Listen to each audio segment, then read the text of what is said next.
Okay, we are ready for chapter 12. It's called What's Your Problem, Albert? Light from the hallway pours into my room as my mom opens the door. Hey, honey. Hey. I came in to check on you. You seem very quiet at dinner tonight. Something going on?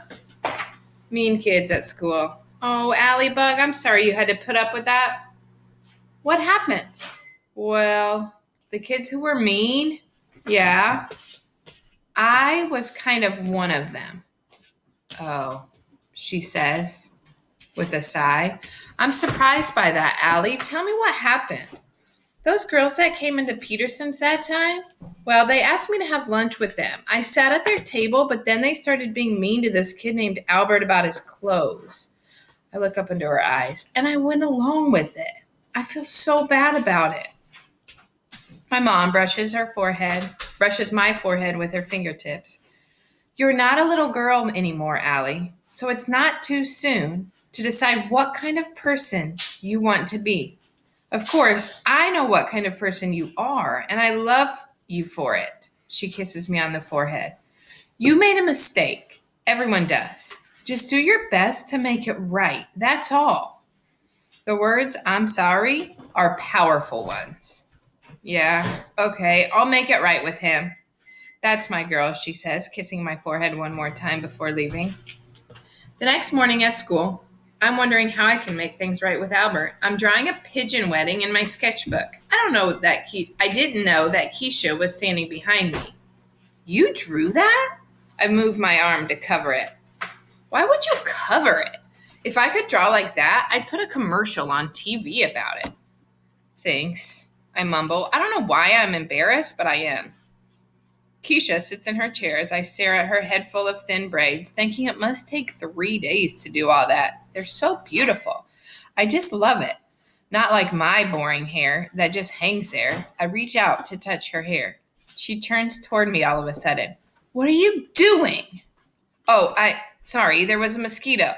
Sometimes I can't believe the things I do. It's like my arm has its own brain. Uh-huh, Keisha says. Just then, Albert walks in and he looks upset. I want to be able to tell my mom that I made things right with him, so I go over. Albert, are you okay? I ask, wondering if he'll tell me to strap myself to a rocket and light the fuse. I have a problem.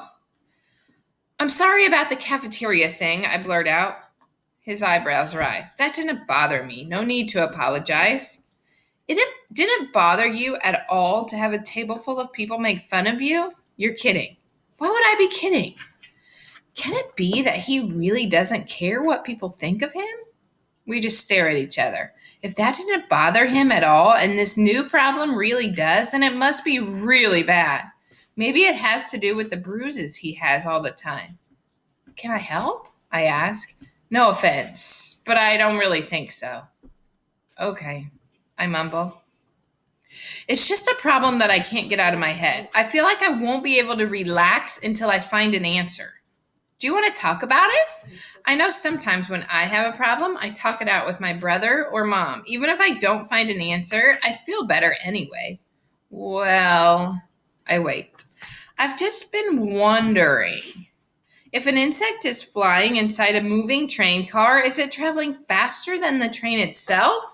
And if the insect flies in the opposite direction that the train is moving in, is it then traveling more slowly than the train? Obviously, if the fly is on the wall, it is moving at the same speed, as long as it isn't walking. But the movement within movement is a puzzle to me. Oh. He turns to me, a little intense. You can see the problem here. He doesn't ask, he tells. I know he doesn't really think I can help. Who knows if I could possibly figure out the science part of what he's talking about. But my mind shows me that insect in that train car. It's a dragonfly with brilliant greenish blue wings and tiny goggles over its eyes. The car is old with dark wood walls and dark green curtains, like from Grandpa's Westerns. And the people have old-fashioned clothes. I see them like they're with me now. So some of the men are sleeping. One is waving the dragonfly off with a newspaper, not even noticing its tiny goggles. Ladies with the most beautiful dresses sit there too. And I see a girl who is with her mother, and her mother keeps asking the girl if she's enjoying the ride, and the girl keeps saying yes, being sure to have a happy sounding voice. I don't know everything about that girl, but I do know that she has a lot more to worry about than an insect on a train. She doesn't fit in. She's all dressed up in fancy clothes and has to pretend to be someone she's not. She wants to muck around, help build fences. She wants to ride a horse the real way, not side saddle like her mother insists. When I come back from my mind movie, Albert has already walked away, but I don't care. I can't help thinking about the girl on the train and how she feels. Like she wants to do so much, but she's held back, and it makes her feel heavy and angry. Like she's dragging a concrete block around all of the time. I'd like to help her break free from that.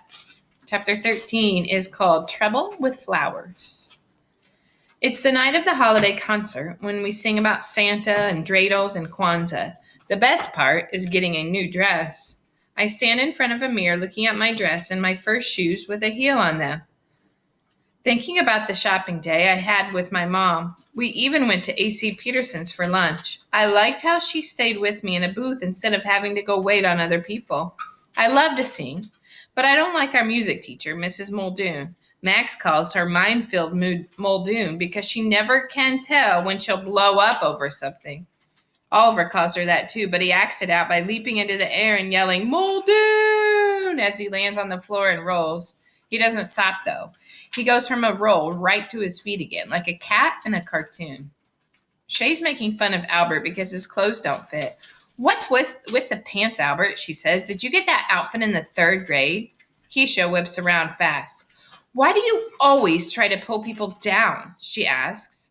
Because some people deserve it. That's why, Shay answers.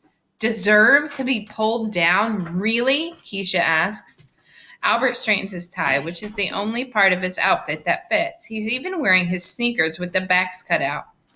You know, he says logically, if a person was to pull another down, it would mean that he or she is already below that person.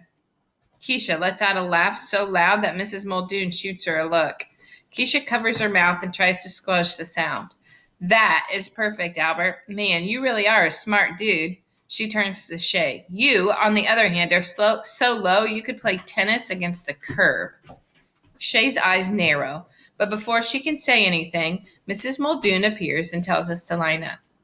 For the spring concert last year, before I had a growth spurt, I had to stand in the front row. I liked when Travis called me a dime among pennies, but this year, I get to stand toward the back of the line with the taller kids, right next to Keisha. I look over at her. I love how she stuck up for Albert. She had the guts that I didn't in the cafeteria. I wish I could be braver. We all stand, waiting to file into the auditorium. Oh, Mrs. Muldoon, I love your dress, Shay says. Mrs. Muldoon lights up like a bulb. Why, thank you, Shay. Your parents have raised such a nice young lady. Oh, thank you very much, Mrs. Muldoon. Shay smiles, but when she turns away toward Jessica, she rolls her eyes, and she keeps glaring at Keisha. I decide I won't think about how mad she makes me, and I'll think instead about how all the girls get to carry a bouquet of flowers. That's the good news. The bad news is that they have been donated by Jessica's father, the florist. It's nice of him, but Jessica hasn't stopped bragging about it. Mrs. Muldoon walks down the line, handing out the most beautiful bouquets I have ever seen, like the ones that brides carry. Dark red ribbons that wind around the stems like a barbershop light pole. Ribbons dangle from the bottom, too. She hands my bunch to me, and I smile thinking of how much my mom will love to see me with them. Keisha leans in to smell them and runs her finger over the tops of the flowers. Then one of the white buds falls off and bounces off the top of her shiny black shoe. Mrs. Muldoon is there in a second. What do you think you're doing? Mrs. Muldoon grabs the flowers from Keisha's hands. Keisha looks up. No, please, don't. I didn't mean. Those flowers are a gift, and if that's how you're going to treat a gift, with a complete lack of respect and gratitude, then you, Keisha Almond, will be the only girl without flowers. But Mrs. Muldoon, Keisha says, I really didn't. Mrs. Muldoon holds up her hand like she's stopping traffic. I don't want to hear it. You will have no flowers, and perhaps you will remember in the future how a lady behaves. See, Shay says to Jessica, people do get what they deserve. I stand behind Keisha, but I wish I could see her face. I wait for her to say something back, but Keisha doesn't say anything. Although I can't see her cry, I hear her sniff and see her brush her cheek with her fingertips. And I watch a mind movie of me being the only girl without flowers marching in to see all the parents. And the look on my mom's face. How she'd be the only sad parent in a sea of smiling ones. And how I'd feel like I was less than everyone else. No one should ever do that. I feel my fingertips dig into the center of my bouquet to separate the thick stems. It takes some twisting to work half the flowers out of the fancy ribbon, but I put some muscle into it. Stems crack and leaves and petals fall, spinning in the air, landing all around my shiny new shoes. Mrs. Muldoon has turned around to stare. Her mouth is wide enough for a bird to build a nest in. I hold her gaze as I hand half the flowers to Keisha. Well, she can have some of mine, then.